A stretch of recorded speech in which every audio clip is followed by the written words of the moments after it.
Here are some under the radar names for the Yankees to consider this offseason. And let's preview some football for the week, too.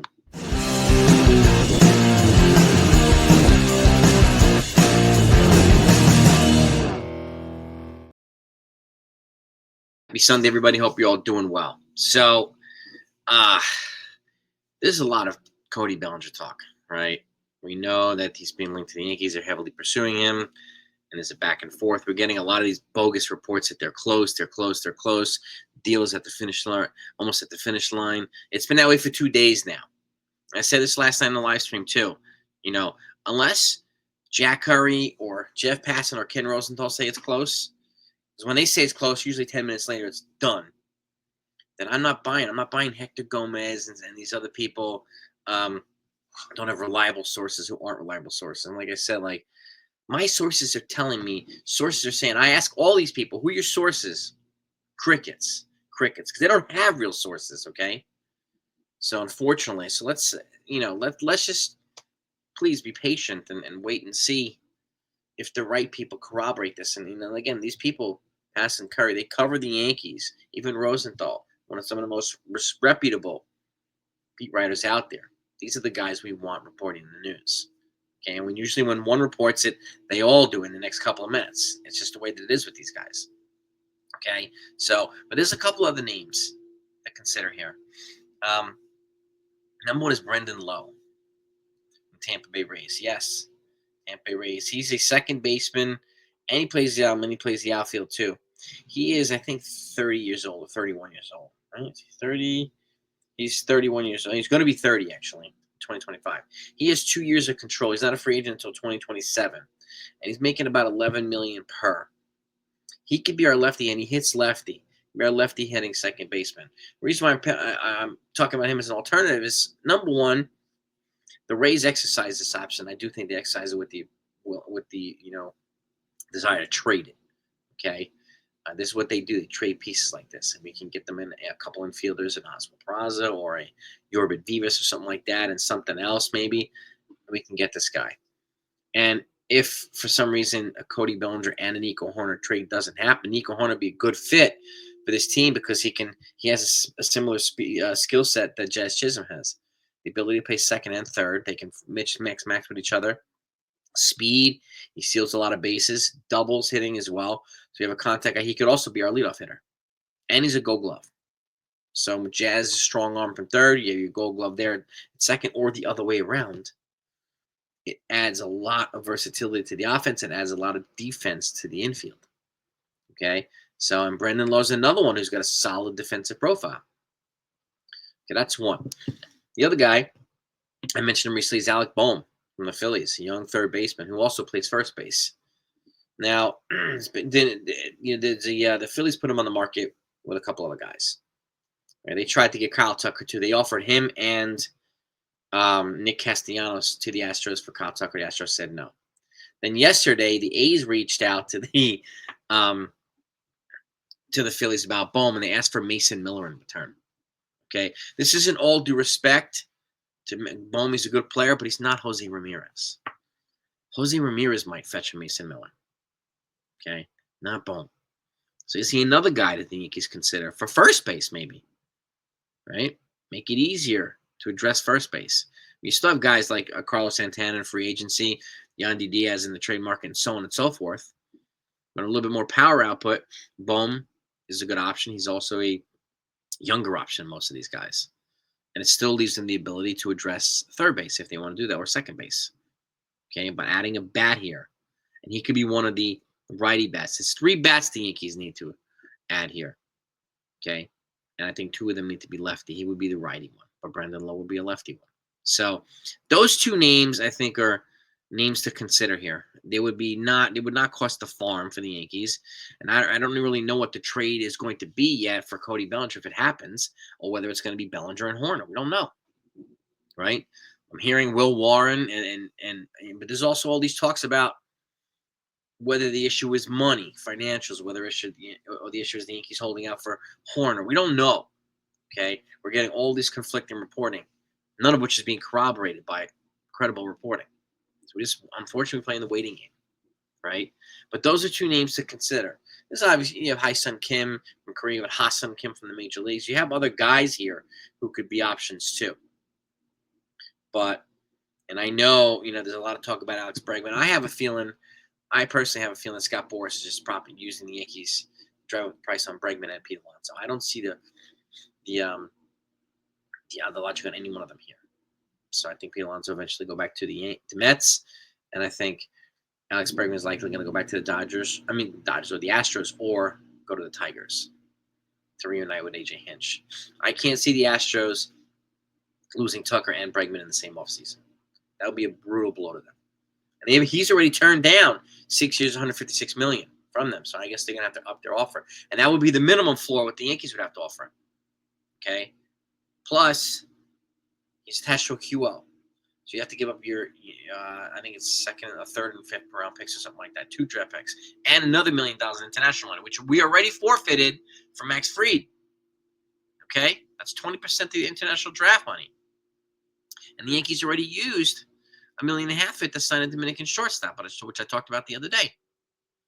So, top Dominican shortstop, 17-year-old lefty-handed, and so another infielder, left-handed hitting, and they can use with positional versatility.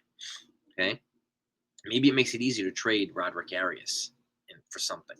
So, and I'll just say this too. I mean, I was hesitant to offer Luis Hill for Kyle Tucker. I was hoping that the Yankees could get him without him, but I knew at the end of the day he was going to have to be included.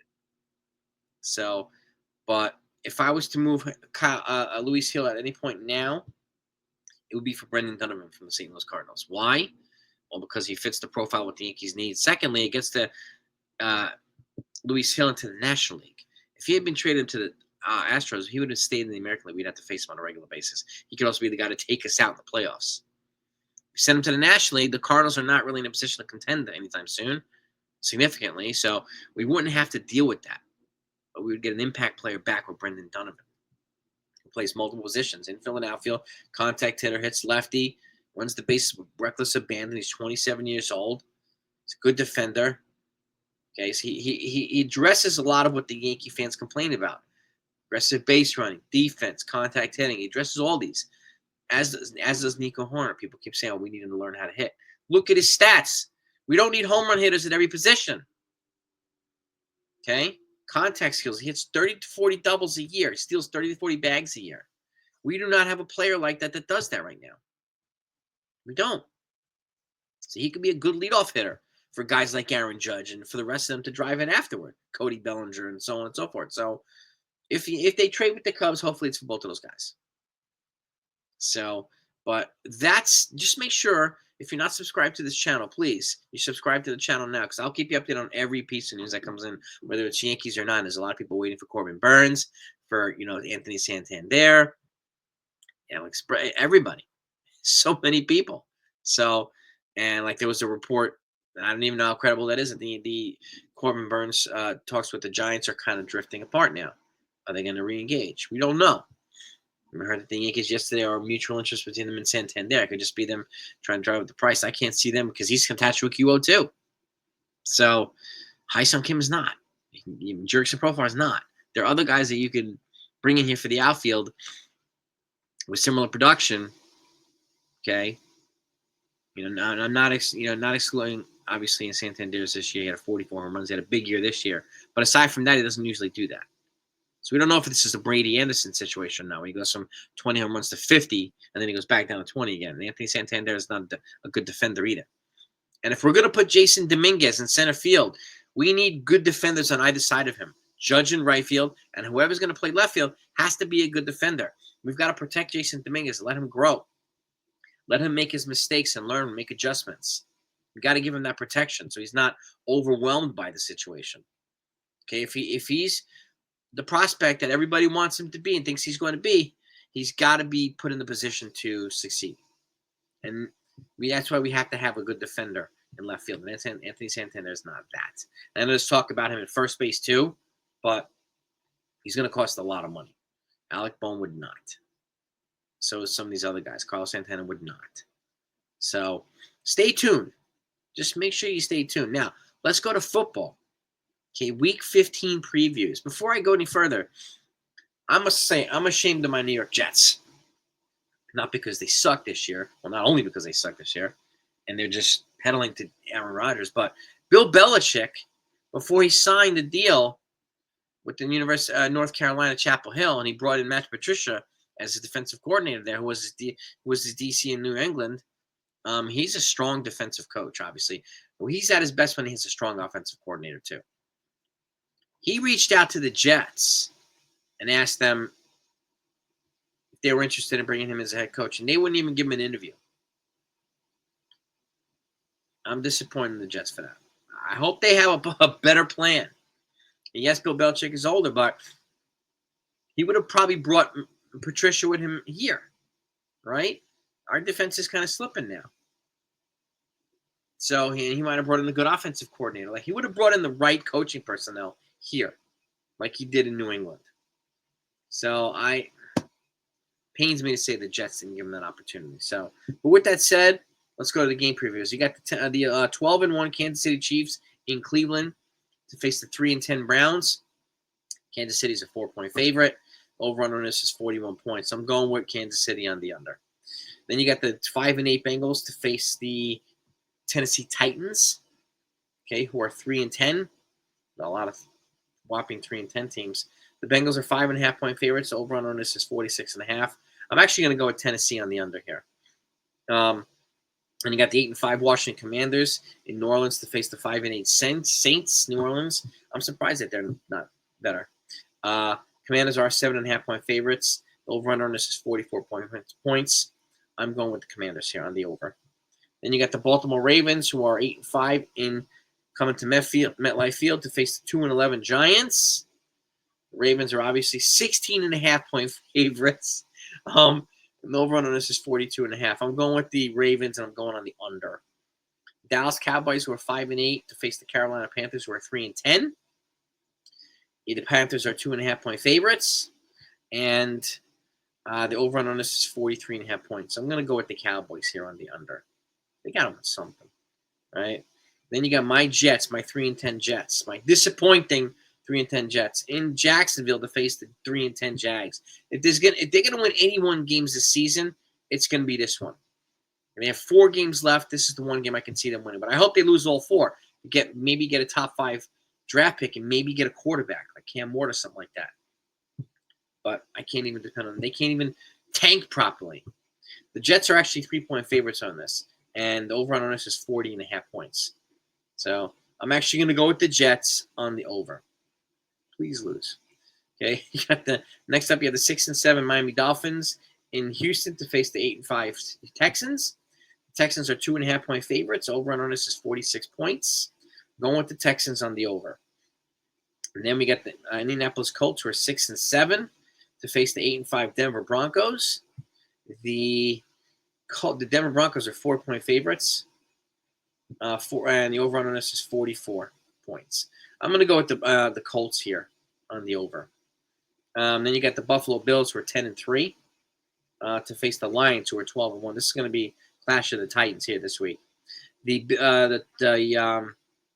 Lions are 2.5-point favorites, no surprise, over the Bills, and the over on this is 54.5 points. I'm going to stick with the Lions on the over, but I wouldn't be surprised if the Bills won. Then you got the Pittsburgh Steelers, who are 10-3 in Philly to face the Eagles. Another clash of the Titans here.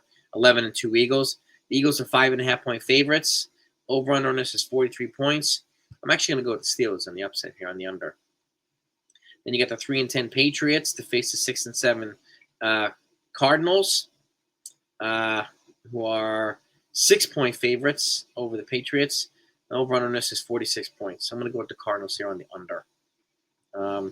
At least if the New England Patriots tank, they're probably going to tank properly. So then you got the Tampa Bay Buccaneers, who are 7-6 to face the LA Chargers, who are 8-5. The Chargers are 3-point favorites. Over on this is 45.5 points. So I'm going to go with the Chargers here on the over. The Green Bay Packers, who are 9-4, are in Seattle to face the Seahawks, who are 8-5. The Packers are 2.5-point favorites. Over on this is 46.5 points. I'm going to go with the Packers here on the under. And then we got 2 Monday Night Football games. Chicago Bears, who are 4-9, to face the 11-2 Vikings. Vikings, no surprise, are 7-point favorites. Over on this is 43.5 points. I'm going to go with the Vikings on the under. And then you get the 6 and 7 Falcons to face the 2 and 11 Las Vegas Raiders. Falcons are 5.5 point favorites. Over on us is 44.5 points. I'm going to go with the Falcons here on the under. So those are the football previews. And that's the latest on the Yankees news as well. Please let me know what your thoughts are. Okay. And again, I'm not going to put out reporting unless it's corroborated by multiple sources here. And if I do, and it turns out to be wrong or changed, I'll happily own that. I'm not going to peddle stuff. There's a lot of channels out there that are peddling lies. Like today, the Yankees acquired Stephen Kwan. No, they did not acquire Stephen Kwan. Okay, that is complete baloney. I'm going to keep it straight with you 100% every time. Okay, have a good day, everybody. Talk to you next time.